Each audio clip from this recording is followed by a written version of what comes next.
ये स्टेज मेरे लिए कोई पुराना नहीं रहा।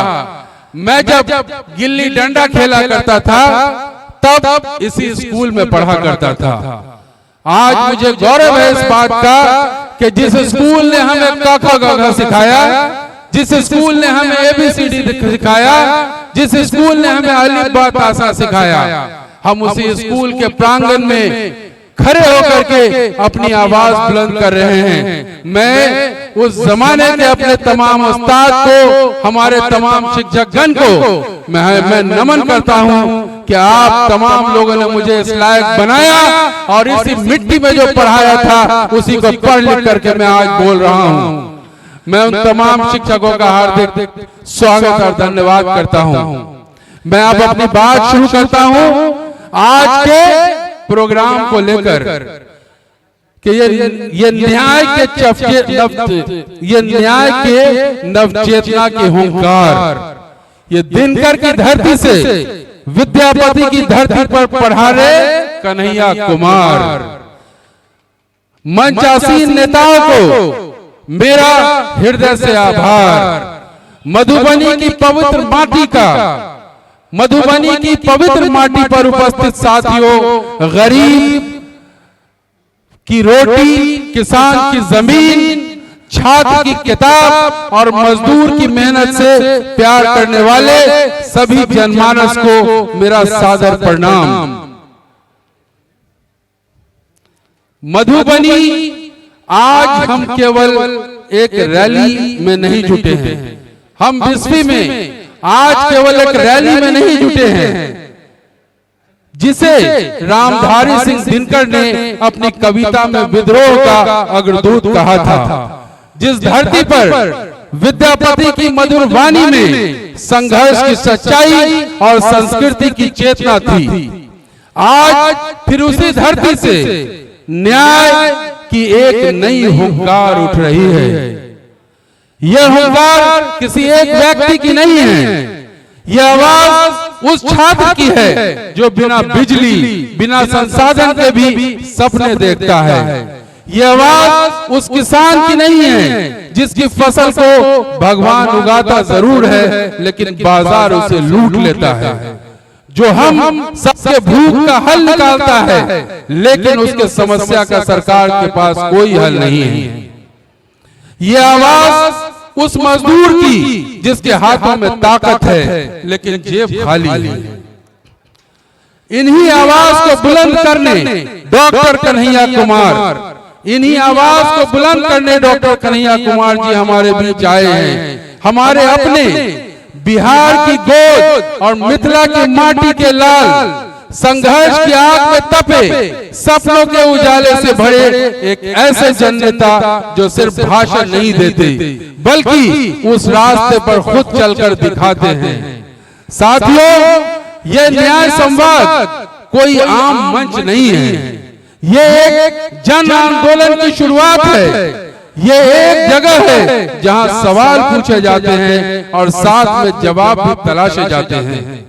जब देश की सत्ता ताकतवर की हो जाए लेकिन संवेदनशील न रहे, जब लोकतंत्र केवल चुनावी नतीजों में सिमट जाए, जब युवाओं के हाथ में डिग्री हो लेकिन रोजगार न हो, जब किसानों को सम्मान नहीं, जब किसानों को सम्मान नहीं, तब चुप रहना भी एक अपराध बन जाता है। और तब आवाज उठाना, संविधान को बचाना और न्याय की लड़ाई लड़ना हम सब का धर्म बन जाता है।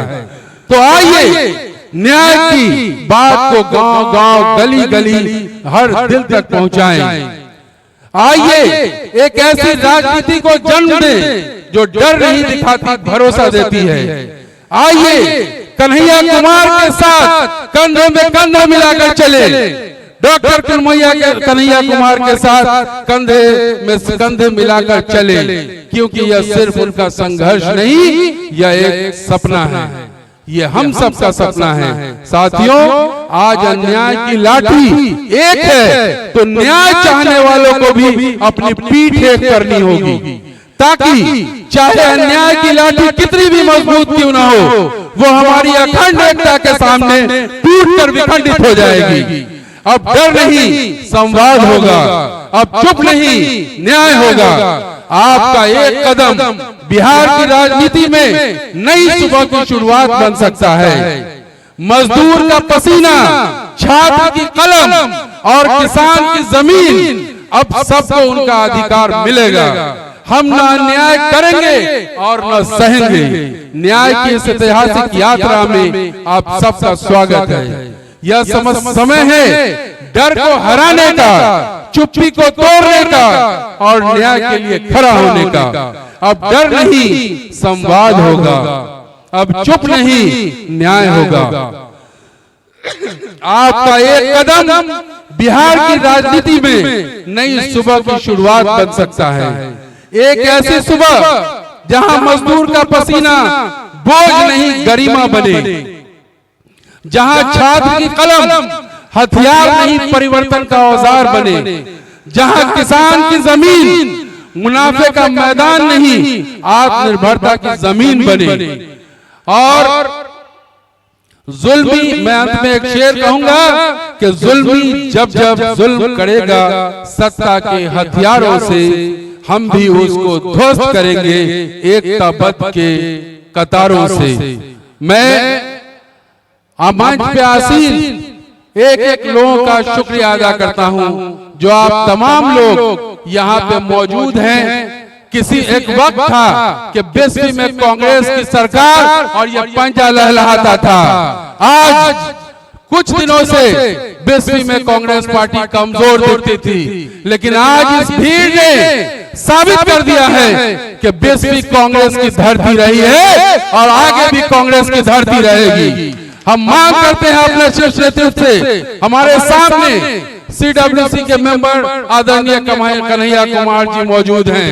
मैं आपसे आग्रह करता हूं कि बिस्फी में 5 बार कांग्रेस का विधायक रहा है। ये सबसे ज्यादा नेतृत्व करने वाला अगर विधानसभा कांग्रेस का है तो बिस्फी में कांग्रेस का नेतृत्व रहा है। मैं आपसे अपील करता हूं, इन नौजवानों, युवाओं, बुजुर्गों, महिलाओं, इनकी आवाज बन के मैं खड़ा हूं।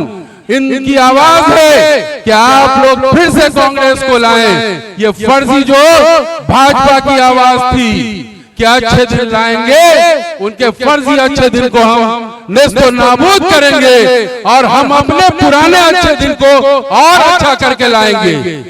हमें देखने वाले अगर हमें कहते हैं कि कांग्रेस ने क्या किया, अरे कांग्रेस के करने की बात अगर गिनती की जाए तो मुझे लगता है कि अगले 365 दिन की सुबह कम पड़ेगी।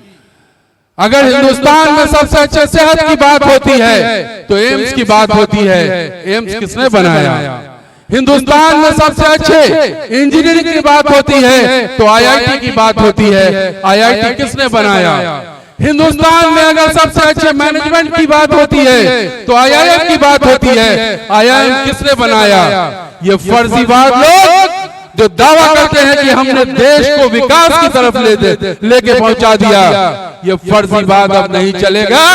अगर कन्हैया कुमार जैसा नेता, राहुल गांधी जैसा नेता अगर देश में संघर्ष के लिए खड़ा हो गया है तो इनके फर्जीवाद को लताड़ करके हम उस हाशिए पे पहुंचा देंगे कि वही 2 MP की ताकत इनके पास रह जाएगी। लोग कहते थे कि 44 सीट कांग्रेस को आया, अब अगली बार 20 पे पहुंचा देंगे, लेकिन इनको अंदाजा नहीं है कि हमने 200% का रिजल्ट लाया और 100 लगभग 99 सीट फिर से इस बार हम लोग लोकसभा में जीते।